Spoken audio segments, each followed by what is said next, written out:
Hey everybody, welcome back. We're getting right back into our environmental science studies today with a look at the planet Earth.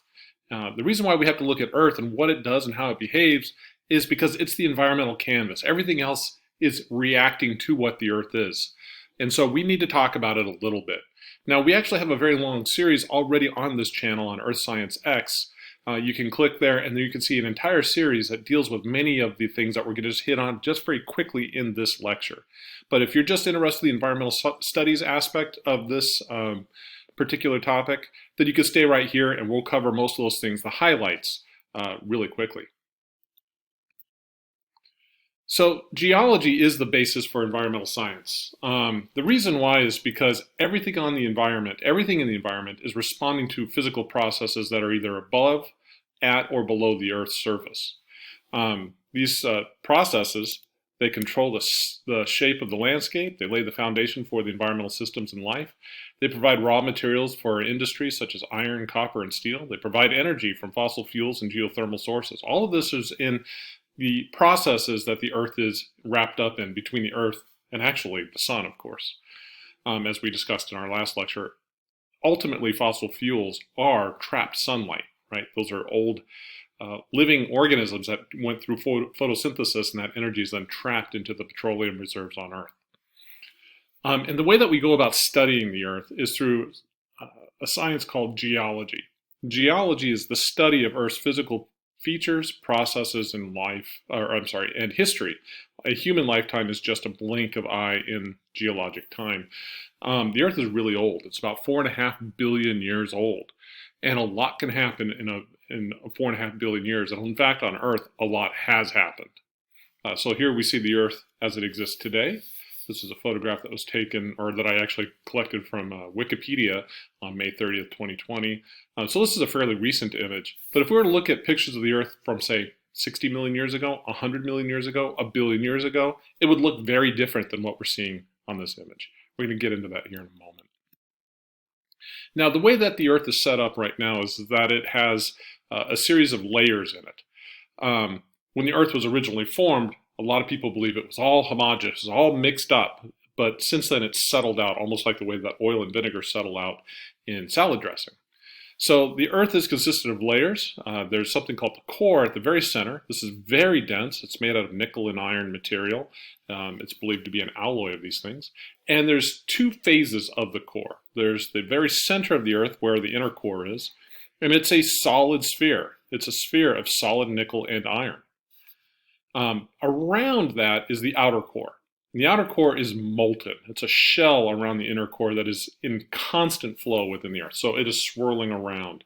And when we look at this diagram over here, we see the solid sphere in the middle. This is the inner core. Outside around it, this is the outer core. It's liquid iron and nickel swirling around. And some people actually believe it's moving around at pretty quick velocity.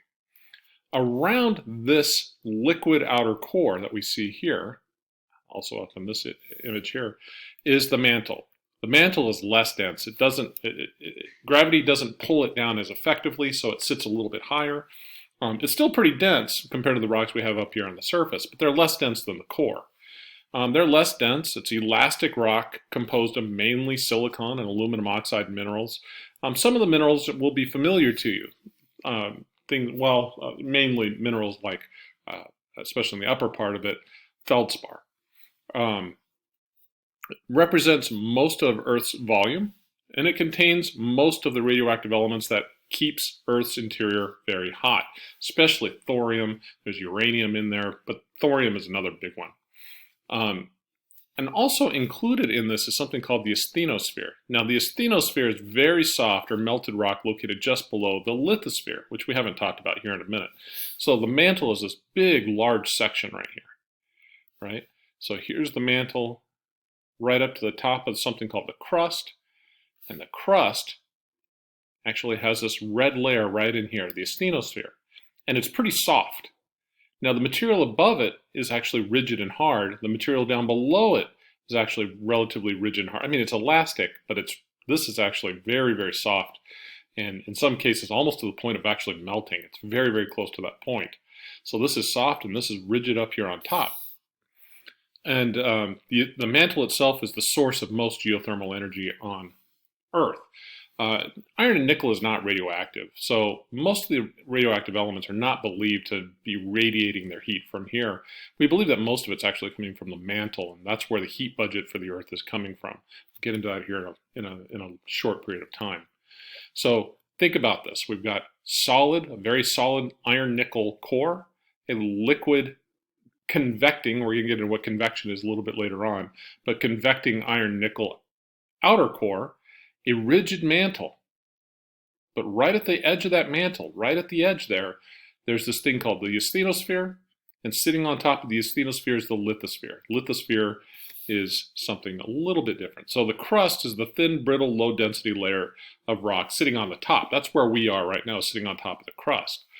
And the crust is also part of the lithosphere. It's the uppermost mantle and the crust. So here's the mantle all the way up to that black line where the lithosphere starts. We got crust up here, or I'm sorry, we got mantle up here. And so we got asthenosphere and then upper mantle right here. That means that the upper part of the mantle is soft and gooey, is a good way of thinking of it, whereas down below it is a little bit more rigid, and then there's a crunchy top up here on the top. That's the crust and the lithosphere up at the top. All right, that's important because when we look at the Earth, we've discovered some really fascinating things since especially the 1960s. And one of the main things that we've discovered is the concept of plate tectonics. Plate tectonics is the recognition that the Earth's lithosphere, it's that crunchy part up on the surface, the very top of the Earth, is fractured and composed of numerous continually moving plates. Currently, there are 7 major plates. Right, you can see them. You know, here's the Pacific plate, the North American plate, the Eurasian plate, the African plate, South American plate, and the Antarctic plate. And several dozen microplates. You know, the Juan de Fuca is one of these, and you can find them actually here, small versions of them on this diagram represented, have been identified on Earth. So the Earth is just fractured up. And so if we just think of the main 7 major plates moving around over time, you realize that things are going to get pretty interesting. And we've noticed that there's some interesting associations. Like there's a close association between plate edges. So here's a plate right here. This is the Pacific plate.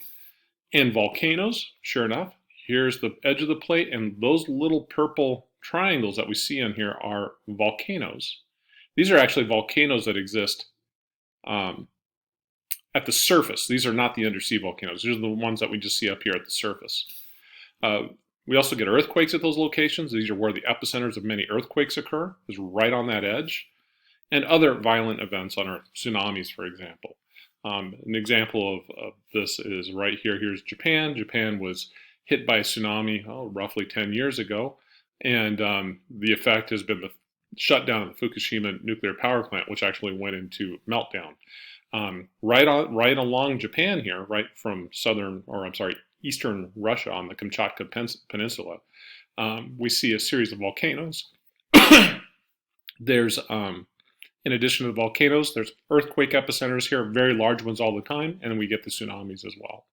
So that association turns out is not accidental. And we're going to get into that here in a moment when we go step by step through what these edges are. But notice out here, it's kind of boring. I mean, Hawaii is out here, but Hawaii, it turns out, is an aberration. It's an anomaly. Most of the time, volcanoes occur right along the plate boundaries. All right, so the question of how in the world does the lithosphere, those plates, how do those move around on the surface? What actually motivates that to occur? And the current thinking is this concept of mantle convection. In other words, it's the lithosphere that's floating on top of something that's happening down even deeper in the Earth. So the mantle convection concept is the very slow creeping motion of Earth's solid silicate mantle. So silicates, those include your feldspars that I mentioned earlier. Those are the minerals that we find in those rocks down in the mantle. Silicate mantle caused by convection currents carrying heat from the interior to the planet's surface. Okay, so there's a couple of sources of heat down in the Earth. There's radioactive heat, from the mantle, and that's estimated at between 15 and 41 terawatts, and primordial heat, which is between 12 and 30 terawatts, which drive the convection current. So the Earth has radioactivity within it that's always driving, that drives a need for the heat to escape. It's just a thermodynamic process. We actually talked about that a little bit when we talked about entropy. So we have heat here in the mantle, and it wants to escape out to the cooler portions of the surface of the Earth. All right.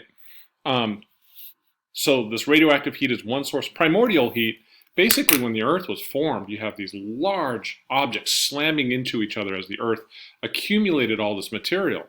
And when you take two very large objects and drive them together, you can actually produce a lot of heat energy in that way. You're basically converting energy from the motion of the object into heat energy through the collision. Okay, so things get really hot, it turns out, when you do this. What happens is it pushes the mantle soft rock up. So the mantle, as we talked about, it can be especially gooey up here at the top. But over very long periods of time, the elastic mantle is actually able to circulate in a convection cell. So here's the outer core, here's the lithosphere up here at the top. And so it's pushing right here. Here we see that push right there, like a conveyor belt. And let's see here, pushes the mantle's soft rock up as it warms and down as it cools like a conveyor belt. So here we see it moving down. The lithosphere is dragged along with the mantle. Okay, so as the mantle moves, the lithosphere is experiencing force. In this case, there's a force that's trying to pull the lithosphere in this direction, and on the other side, it's trying to pull it in this direction. Okay, that's the concept that we see here. Now over here on the side, we see that this one and this one are coming together. So there's actually a force pushing this one and this one together. Okay, the idea of how convection works, a good example that you might see in life is just when you boil water in a pot. So that's what we have up over here. Is we got this boiling pot up here on the top. The water down at the bottom gets really hot. It circulates up at the top, releases its heat, drops back down, and it just keeps circulating around. And when you do that, you get things moving around at the surface. That brings about a concept called Pangaea, which means all land, and Panthalassa. Panthalassa is the concept of all one world ocean. So Pangaea is all land masses being joined together to a supercontinent 225 million years ago. So the continents, we do believe, have combined, separated, and recombined over millions of years, even billions of years. And this is just an example of what we think has happened just over the last, say, 200 million years. Now, the Earth, again, is 4.5 or 4.6 billion years old when we round it up. 4.6 billion years old. So this process of continents being large and breaking up and then reaccumulating into other large continents again has probably happened over and over and over again. Okay, so this is what we believe the Earth looked like about 200 million years ago, and this is how it would have broken up into its current orientation today. All right, so what we need to do now is explore the way that these plates can move around on the surface of the Earth and how they tend to interact. It turns out there's 3 different ways they can do it. One way is they can diverge. In other words, the plates have the ability to move away from each other, as we demonstrated on the previous slide. So it turns out there's some pretty interesting things that tend to happen at divergent plate boundaries. One of the most famous plate boundaries, divergent plate boundaries, goes right through the middle of the Atlantic Ocean.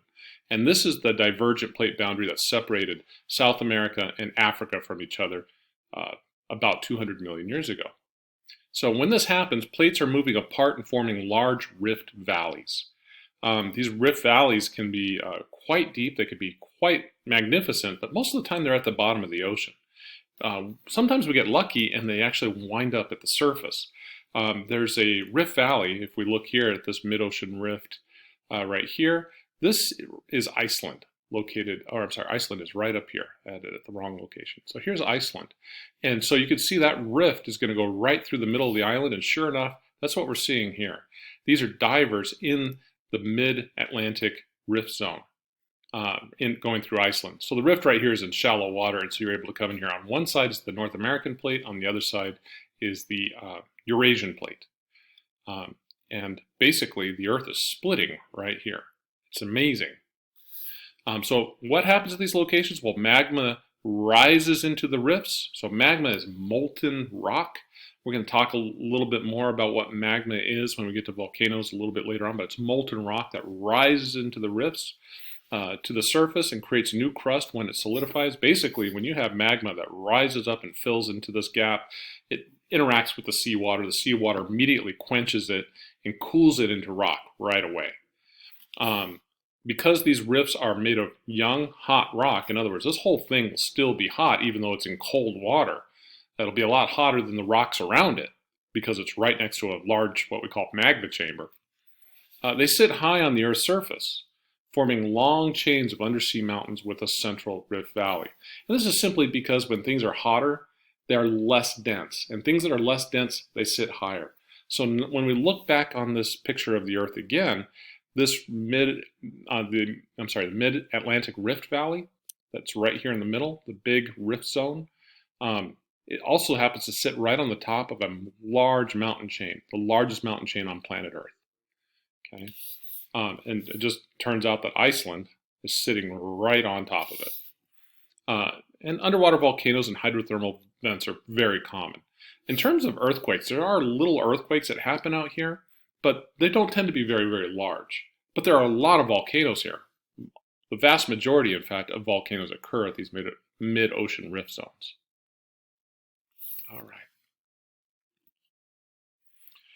Another way that plates can interact with one another is through collisions, right?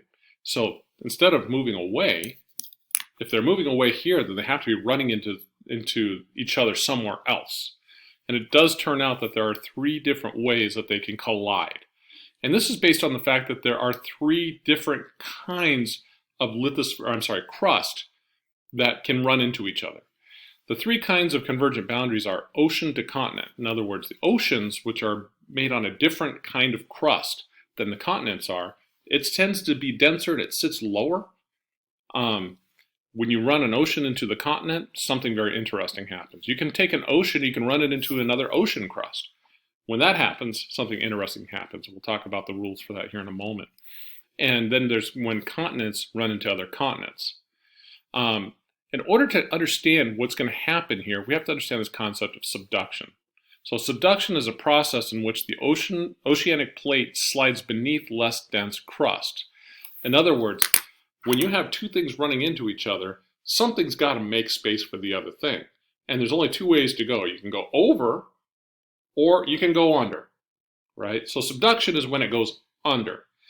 And remember, if the oceanic crust is denser, it can actually just drive itself right underneath the other plate. So ocean crust, it turns out as a rule, is always subducted beneath continental crust, with rare exceptions, right? There's something called abduction. This is where occasionally the oceanic crust is scraped off and moved on to the edge of the continent. But for the most part, continental crust, which is 10% less dense than oceanic crust, will tend to not subduct, whereas the oceanic crust will almost always go under. Now, what about if we have 2 bits of oceanic crust? Well, older, colder. That's right. If we go back to this old image over here, the red zone is the young, hot rock here. This is where all the volcanoes are. As it spreads away from here, the rocks get younger, they get colder, and they sit lower because they become more dense. So older, colder oceanic crust always subducts beneath younger, hotter ocean crust. So sorry about this. This is a typo in the slide. And continental crust does not subduct. When 2 continents collide, under scenario number 3, when 2 continents collide, that's a clear-cut case for something different is going to happen. We're going to get into that in a moment. All right. So when ocean to continent convergence occurs, there's a couple things that happen. First, the oceanic crust subducts beneath the continental crust. So here we have the lithosphere, here's that asthenosphere. Remember, the asthenosphere is slick. It allows things to move and slide up on top of it. The lithosphere sitting on top of it is going to move and subduct beneath the continental crust that we see over here. The continental crust is thicker, it's less dense, it's just not going to go under. It's sitting at the Earth's surface for a reason. And what happens is the oceanic crust will get recycled back into the mantle. So this will come down, it'll arch and bend its way down into the Earth, and basically be recycled into the Earth. Right alongside that, it'll typically form a long, deep trench where the seafloor bends and slides beneath the continent. That trench in this image is right here. So that trench occurs right where the lithosphere bends. The oceanic lithosphere will bend and go right down into the Earth.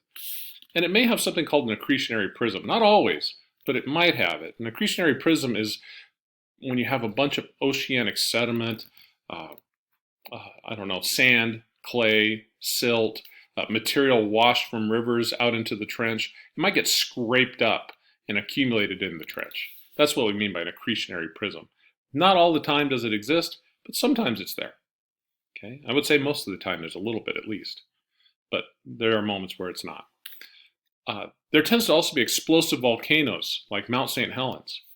Here we see what happens here is the lithosphere, the oceanic lithosphere or the oceanic crust will then be subducted onto the lithosphere.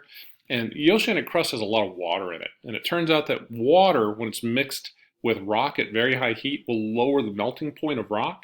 And so rocks down here that you can see the rocks right here, right where I have the cursor, don't melt, but the ones over here do. And that's because there's water mixed into it.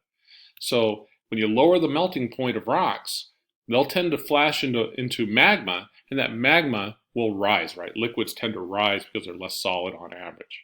So that magma will rise and will form a volcano. This is really just the way of the water trying to get its way back up to the Earth's surface. And because there's water, they tend to be explosive, right? Steam explosions tend to happen. Massive earthquakes and tsunamis are also very common. I mean, you can imagine if you're going to take the entire part of the crust and shove it underneath an entire other part of the crust, you're going to get massive earthquakes. And in fact, these can be quite large, magnitude 9 or larger sometimes. Another way that we can move them together is instead of taking the continent and the ocean, we can actually take two bits of the ocean and converge them. So we get ocean-to-ocean convergence. And this is actually pretty common too, it turns out. We just don't always interact with it as much as we're accustomed to because we don't live in the oceans on average as much as we live on the continents. But it does happen. What we tend to see is that older oceanic crust subducts beneath younger, hotter oceanic crust. I always say old and cold subducts beneath young and hot. That's just how it is.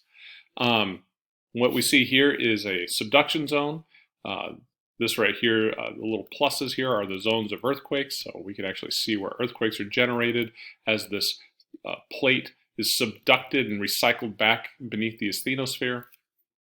And what it'll do is it'll form typically 3 different lines that we see at the surface of the Earth. So you might get an accretionary prism. Remember, that's that stuff scraped off as it's going down, and it builds a big pile up at the top. So those are the scrapings as this plate subducts down underneath this other one over here.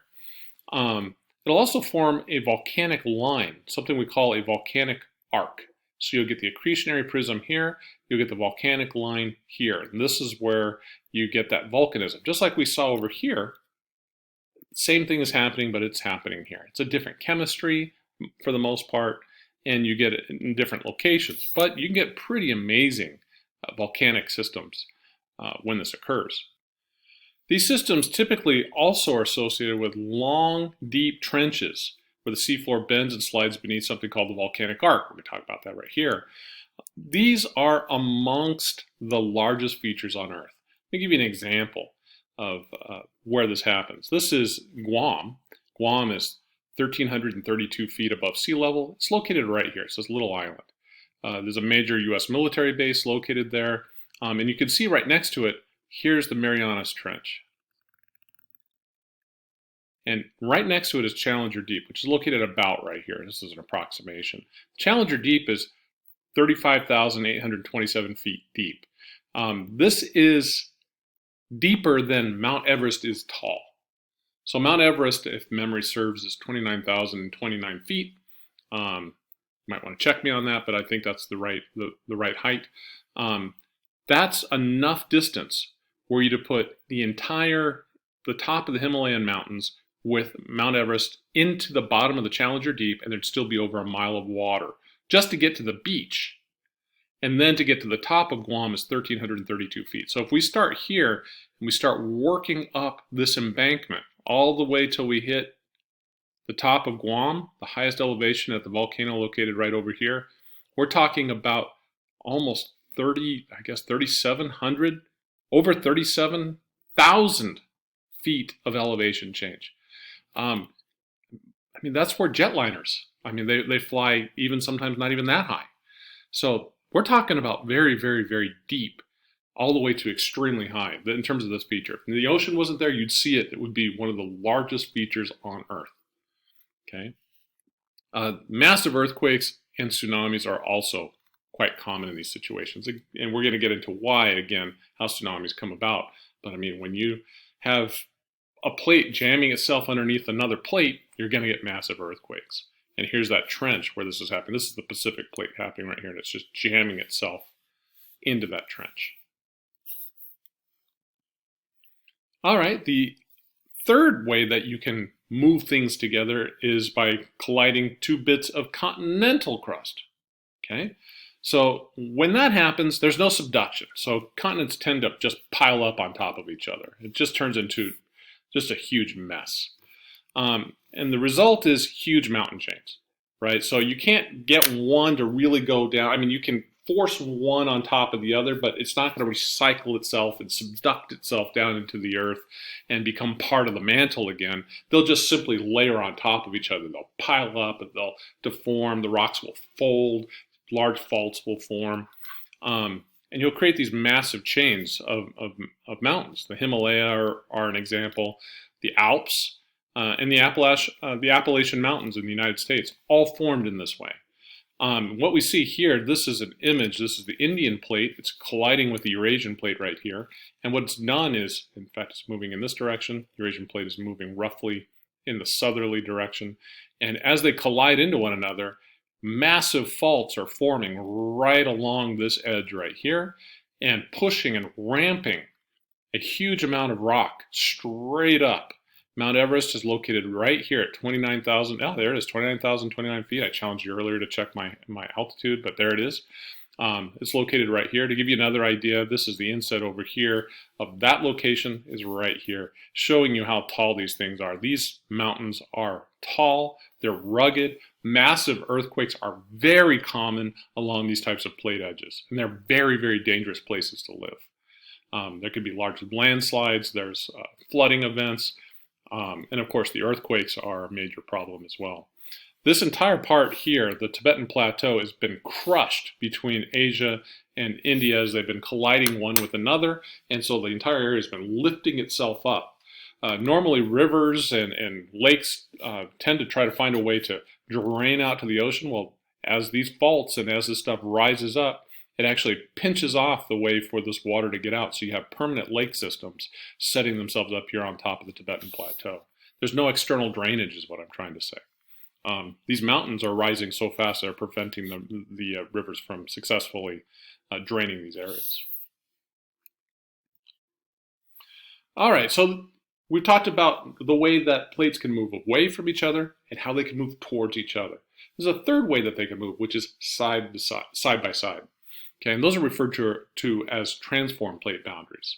And in a lot of ways, transform plate boundaries are the most benign, but they also tend to be in areas that human beings like to populate a lot. The city of Los Angeles immediately comes to mind as a place where this happens. So transform plate boundaries where two plates meet, slipping and grinding past one another.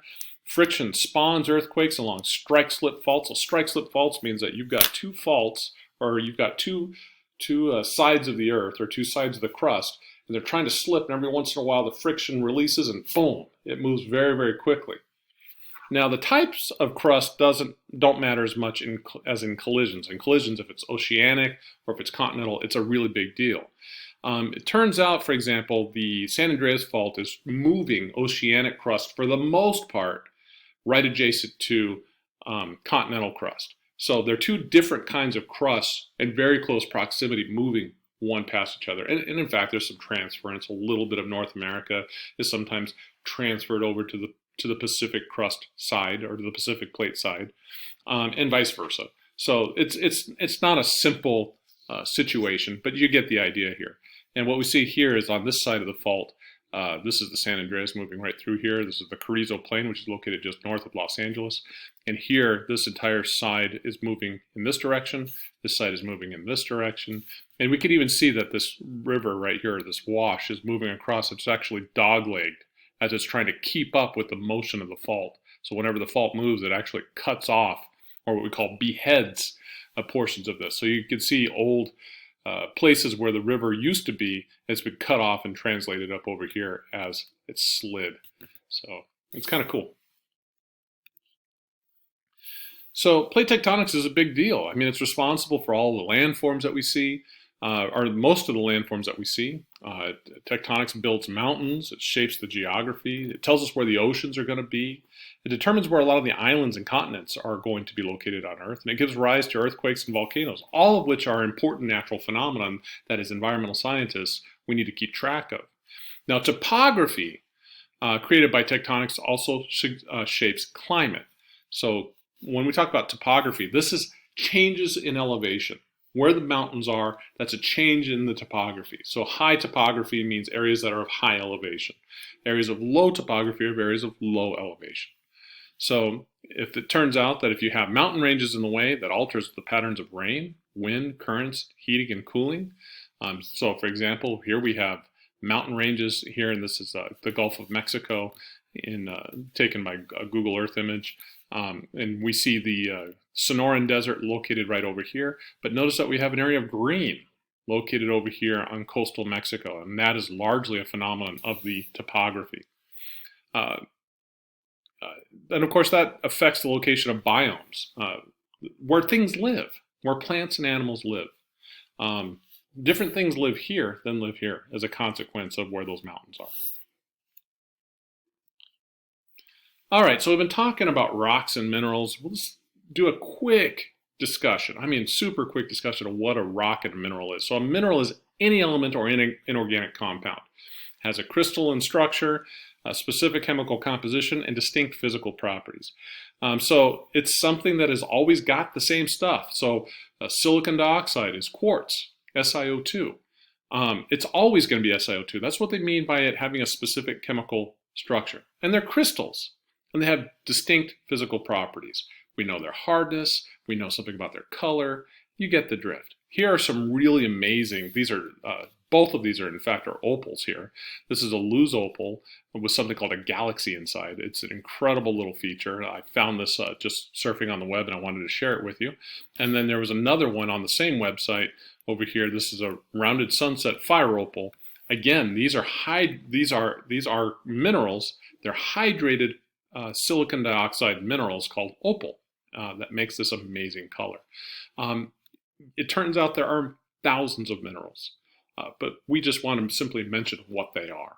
It's where all those atoms that we talked about in the previous lecture wind up on Earth. Okay. Now a rock, by contrast with a mineral, is an aggregation of minerals.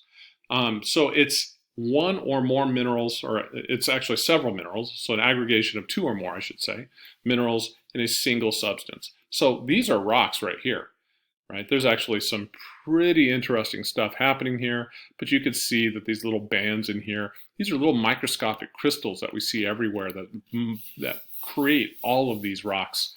And in this case, this looks like a nice piece of opal-rich material over here, a rock called a chert. All of this are accumulations or agglomerations of minerals into single blobs of material that we call, in this case, a cobble.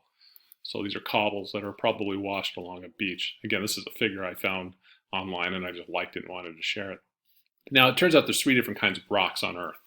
There's igneous rocks, there's sedimentary rocks, and metamorphic rocks. And you probably have heard of those different rock types before, but we're going to go over them just briefly. So an igneous rock is formed when magma cools. Igneous rocks are what we can think of as born of fire. It even has the word the IG in there, it's where we get the word ignite and all these other things. It's from the same prime root as fire. So igneous rocks form when magma cools. Magma is just simply molten liquid rock within the earth. So intrusive igneous rock is magma that cools slowly beneath the Earth's surface. Granites form this way. This is where the liquid doesn't, it's a liquid down in the earth, but it doesn't make its way to the surface. It cools down below. And if it cools down below, it'll crystallize into nice, beautiful rocks like granites. Here's an example of a place where that might happen. A laccolith is a place where we might expect this to happen. We might have a sill that comes in and fills in a blister of magma, and that magma never makes its way up into the surface, so it crystallizes down below. Whereas we have extrusive igneous rock, this is magma ejected from a volcano. So basalts, like in Hawaii, those black lava or those black rocks that we see in Hawaii are extruded or extrusive igneous rocks, and those wind up at the surface. And that can also result in steam, gas, ash, create volcanic craters. Lots of stuff going on with volcanoes. And by the way, there's a whole lecture that I have on my Earth Science X website, or I'm sorry, YouTube channel. Check that out on volcanoes if you're interested in how volcanoes work. Lava, of course, is the same thing as magma, except it's magma that is released from the lithosphere. So once magma comes out of the magma chamber, in this case of a volcano, and makes its way to the surface, these gases separate out, and the lava is the liquid portion that comes out of the magma. So the magma is the combination of lava plus the gases, whereas when it gets to the surface, the lava separates out. So that's the reason why we have different terms for them. Sedimentary rocks, I have to admit I'm a little bit biased. I really love sedimentary rocks. These are rocks that are born of wind and water. They're amazing. They come in such a wide variety of colors. The minerals that we showed you, the Lewis opal and the fire opal, are actually from sedimentary rocks. And they are absolutely amazing. So sedimentary rocks are formed when sediments are compacted or cemented, which is to say dissolved minerals crystallize and bind together. So typical forms of sedimentary rock include sandstone, limestone, shale, mudstones. You can think of all of those things as sedimentary rocks. And what happens is when you get little bits of material, and sometimes fossils are included in that, you can compact and lithify and create a rock through, and by the way, that process is called lithification. And frequently they exhibit clear layering. Now, you don't normally find layering in the traditional sense in igneous rocks. You might, if you look at the ash flow layers, that can happen. But traditionally, we think of layers as a sedimentary feature. So this is a photograph of Bryce Canyon National Park. This is an absolutely amazing place to go and visit and hike around. You can check it out in a day. These beautiful spires are caused by differential erosion happening in sedimentary layers. And probably the prettiest, and granted that's a very subjective thing to say, but the prettiest rocks are the metamorphic rocks. These are born of heat and pressure. High temperature tends to reshape crystals. I mean, if you take a crystal and you put it under enough heat, it'll do one of two things. It'll either melt or it'll recrystallize to something that is more, how would you say, more stable at those higher temperatures. A classic example of minerals that do this is diamond and graphite. Graphite at the Earth's surface is perfectly happy, but diamond is this very hard, dense material, but it turns out that it's actually really happy being at high pressure and high temperature within the Earth. And so it will degrade into graphite at the surface if it can. Now, if I take graphite and I put it under extreme heat and pressure and put it back down into the Earth, it will convert into diamond. Okay. Now the real rule for this, or the big rule for this, is I can't put it under such high heat that it melts. It has to be at high pressure and high temperature, but not so high that it actually melts it. Okay. A common feature that we see in metamorphic rocks is banding or foliation. So common metamorphic rocks include marble, which is actually pressure and heated limestone, and slate, which is heated and pressurized shale. These are types of metamorphic rocks called banded gneisses. They're actually in a big pile of boulders. I'm not exactly sure where this image was taken, but they're all banded gneisses, which are really beautiful, high-grade metamorphic rocks. These have been under very high pressure and temperature. All right, so we mentioned all of that to kind of get to this concept here. We talked about how plates move together, how plates pull apart, how they slide past one another, the three different kinds of rocks. And what we wanted to do is show that those are all connected, that there's a relationship that exists between all of them, that the Earth is in fact not only just recycling crust all the time, especially oceanic crust, but all the rocks within it as well. And so that results in something called the rock cycle, which is the heating, melting, cooling, breaking, and a reassembling of rocks and minerals over very long periods of time. So rocks and minerals are constantly being reformed and recycled on Earth. It's happening right now. What do you think volcanoes are doing? Right? Volcanoes are forming new rocks today. Mid-ocean ridges are spreading and volcanic materials coming in. Subduction is pulling rocks back into the Earth. It's recycling this right now as we sit in the environment that we're watching this video on. And understanding the rock cycle helps us appreciate the formation and conservation of soils, minerals, fossil fuels, and other natural resources. When we think about soils, we don't necessarily think about how long it's been there or what it takes to make them or what type of rock is required to exist for that type of soil to form. So we have to be kind of mindful of these things. And so the rock cycle is right here. Over here to the right, we actually see the rock cycle as it is deployed in a convergent plate boundary. This is where we see an oceanic crust being subducted beneath a continental crust. And so here we have sedimentary rock. This is sedimentary rock. These are sediments that are washing in through rivers out of these mountains. The sediment is coming in on the beach. It's actually falling down into what is eventually the trench. It's being compacted, so it's going under pressure. As it's being put under pressure, it's being pulled through this conveyor belt system, right? Because we have subduction happening. It's now being converted into metamorphic rock. As it's going under higher pressure and temperature, it might be uplifted. We might actually see it up over here. But as it goes from metamorphic, it'll transition into a melting zone. That melting metamorphic rock will then turn into igneous rock. That igneous rock will then go up into the volcanoes, and the volcanoes will then suddenly be subjected to weathering. That weathering will then result in the formation of sediments, and it'll cycle back through this process over and over and over again. So that's what we mean by the rock cycle and its connection to plate tectonics. And by the way, all of the different plate boundaries have forms of the rock cycle happening around them. All right, so really quickly, I would like to talk about some of the phenomena that happen at these plate boundaries. And chief amongst them is earthquakes. Those are pretty uniform at all the different plate boundaries. Sometimes they're large, sometimes they're small. So all an earthquake is a release of energy along a plate boundary or a fault, right? So faults are where energy is being transmitted across the landscape from one boundary, frequently from one boundary to another. That can be along a transform fault, for example. They can do tremendous damage to life and property. This is actually an image of an earthquake that happened, a 6.6 in central Italy that happened, and you could see what that magnitude 6.6 did to this town. It was absolutely destructive. Now, buildings can be built or retrofitted to decrease damage. And buildings are designed, but the buildings are not designed to be flexible. I mean, we can design them better, right? We can design them to swing. What's really interesting is this clock tower actually survived, and I believe the clock tower had some seismic countermeasures built into it, if I can remember from the original news article that I saw this image in. It's expensive. Buildings in many poor nations do not have such protections. Now, another thing that we see over and over again are volcanoes. So volcanoes are formed when molten rock, hot gas, or ash erupts through Earth's surface, cooling and creating a mountain.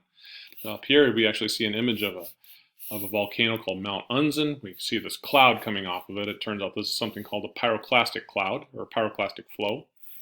So what happens is that lava can flow slowly or erupt suddenly, right? So there's different ways that lavas flow, and if you go into my series on Earth Science X and study the origins of volcanoes, the origins of igneous rocks, you'll understand what I mean by how the different ways that lava chemistry can affect the explosiveness of a volcano. Now, one thing that we do know that is a big deal are these pyroclastic flows. These are fast-moving clouds of gas, ash, and rock. And they can kill people, and they do all the time. In fact, this particular event that was caught on a news camera did kill people.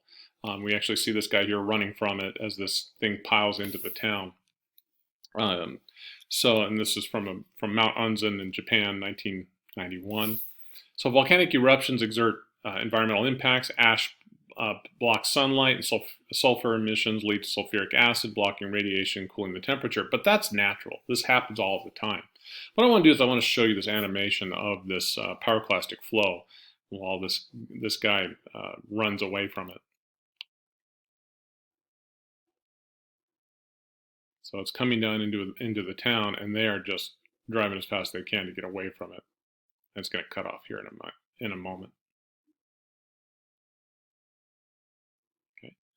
So these things are extremely dangerous, and they're hot. It's full of ash. This ash is extremely toxic to human beings, and so it's dangerous stuff. Another thing that tends to happen is landslides, right? When you have big mountains in the area, what goes up must come down. And so if you have large amounts of material that's standing really, really high, sometimes you don't need to wait for the wind or the water to come and wash it. Sometimes gravity just takes it. So that's a landslide. This is where we see something called a severe sudden mass wasting. This is mass just wasting its way down the hill slope.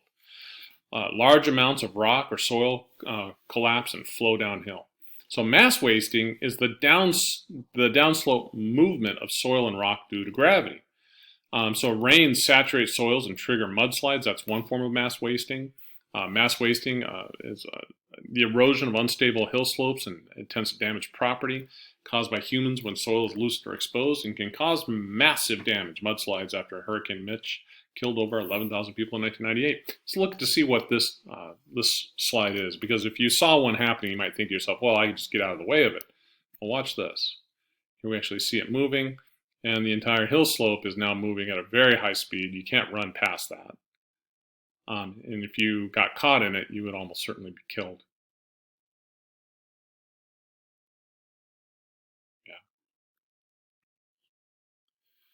Another important phenomenon that we're really developing an appreciation for right now are tsunamis. So tsunamis tend to follow earthquakes, volcanoes, and landslides.